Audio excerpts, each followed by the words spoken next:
We've seen a number of studies, and the research shows that children who have access to nature at a very young age, access to the outdoors, are happier, they're healthier, they learn how to regulate their nervous system in ways that I think many of us adults are still learning because of the direction the world is going, things that are happening.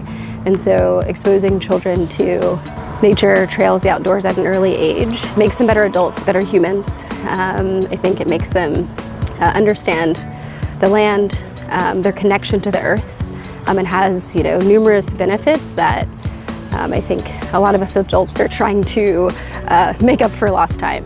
So I think trails can really change the world.